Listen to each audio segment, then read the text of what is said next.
It sounds like your grandmother was kind of calling to you, is what it sounds like to me at least. When we were children, me and my cousins would often visit the local graveyard where some of our relatives were buried. We would sit in front or lay on the graves. The graces in our country are very big and about half a meter above ground, much like a small tomb. We could stay there for hours from evening until late at night. We chatted while lying on our great grandparents' grave one day. I believe it was around 11 p.m.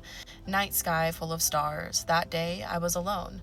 My cousins had left a few hours earlier for a trip. I don't know why, but I started to talk to somebody. At the time, I was around 10 years old.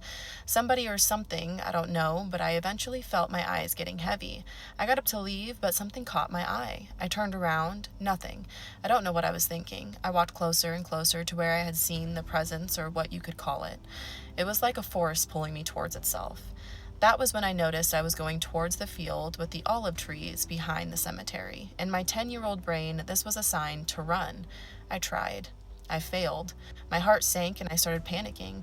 That's when I saw a gray presence right in front of me. It looked corrupted. I let out a scream of terror that could wake up a town, but no one came. It was late after all. But when I thought I was done for, I heard a voice telling prayers. I think I had heard it before. It was an old videotape my dad had recovered a few months ago.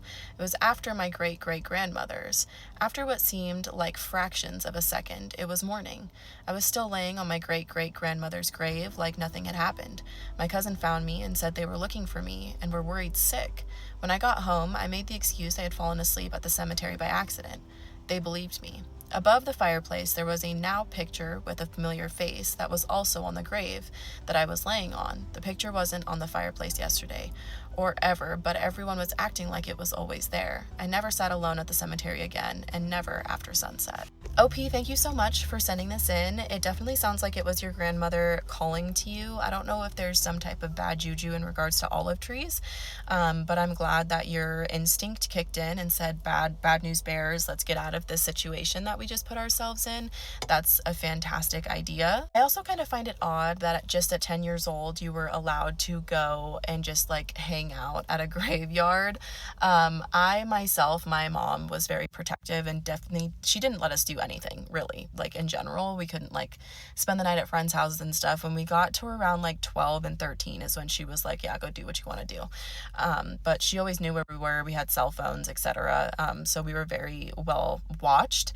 But it kind of sounds like you guys had free range, which is to me odd, but this is culturally different, obviously. So I would be curious to know if maybe putting that picture up was kind of just something that you abstained from seeing as a child. Although children are observant, I can